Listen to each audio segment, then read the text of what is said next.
Mon papa s'est absenté donc le 11 janvier, donc il s'est épuisé parce qu'il pleurait, on l'a vu en larmes, et je peux vous dire que c'est terrifiant.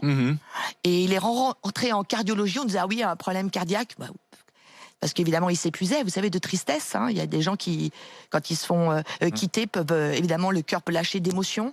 Et donc là, on a eu le droit de le voir. Et là, je suis rentrée dans la salle d'hôpital, dans sa chambre, le 9. Ce que je vais vous raconter, c'est mon histoire, mais c'est ce qui existe. Tout nu, dans son lit, dans son pipi, les mains attachées. Je peux vous dire que vous voyez votre père, ou vous pouvez voir votre mère dans des conditions comme ça, c'est juste intolérable. Là, il était en radiologie. Il était sorti en radio, en cardiologie. En cardiologie, oui. Il était sorti de l'unité Covid. Oui, donc... parce que problème cardiaque qu'il ne pouvait pas gérer parce qu'on n'a pas les bonnes machines au bon endroit et qu'il n'y a aucun lien entre les différents services. C'est absolument hallucinant. Il faut réformer l'hôpital, mais pas. On va pas faire une réunion et un comité d'urgence. C'est tout de suite. Tous les gens qui ont fait ça, il faut qu'ils s'en aillent. C'est la honte totale. Et mon pauvre père, se débattant, je ne comprenais pas très bien ce qu'il me disait. Steph, pupu.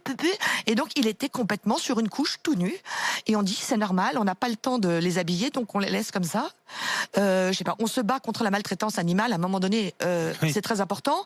Quoique ça va pas non plus quand on nous dit que les poussins, on arrêtera de les broyer en 2022 pour qu'on n'arrête pas tout de suite. Tout est complètement, on marche sur la tête. J'en appelle, je ne sais plus à qui. Il va falloir que les choses s'inversent. Mon papa, donc ensuite, les infirmières sont venues, l'ont remis au propre, et puis le lendemain matin, on nous a dit qu'on lui donnait de la morphine et il s'est absenté définitivement donc il était en fin de vie. C'est la morphine qui l'a aidé à partir. Quoi, je ne peux pas vous dire. On me dit que c'est juste pour le soulager parce qu'il était nerveux. Il était nerveux parce qu'il était dans son pipi. Il était nerveux parce qu'il voulait nous voir. Et on ne pourra pas me contredire. Ensuite, on nous a dit qu'on pouvait se recueillir devant lui pendant 1 heure. On a fait des pieds et des mains pour l'avoir un peu plus avec nous. Et on nous a dit qu'après, non, je vous en prie, c'était terminé, qu'on ne pourrait plus le voir. Et donc il a été mis dans un sorte de sac poubelle avec son tout nu. On n'a pas le droit d'habiller les gens qui ont le Covid. Au secours, vraiment, je vous assure, arrêtez ce massacre avec une étiquette Covid. Donc si jamais vous avez le Covid et que vous êtes à l'hôpital, sachez que c'est comme ça que ça se passe. Et nous n'avons pas le droit de faire l'adieu au visage et on vous présente le cercueil 1 demi-heure avant que les pompes funèbres viennent le récupérer pour la messe ou d'autres rites, d'autres confessions religieuses. Excusez-moi, non, mais... je vous en prie.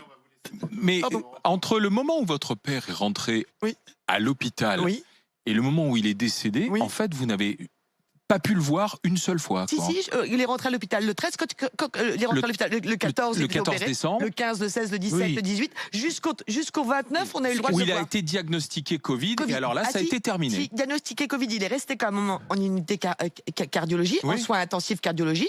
Bon, voilà, ils ont essayé, je pense, des protocoles, mais ils l'ont laissé. Donc nous, on avait le droit de venir, même si lui avait le Covid. On a pu rentrer avec une housse, habillé, excusez-moi, c'est l'émotion, avec une blouse, les gants, la charlotte et les surchaussures. Et alors qu'on nous dit que les gants c'est très très mauvais, moi on a quand même demandé parce que les gants évidemment on peut passer le virus. Et voilà donc ce qui s'est passé. Donc on l'a pu revu, il nous a pu revu en vrai du 30 décembre au 10. Non, mais ne pas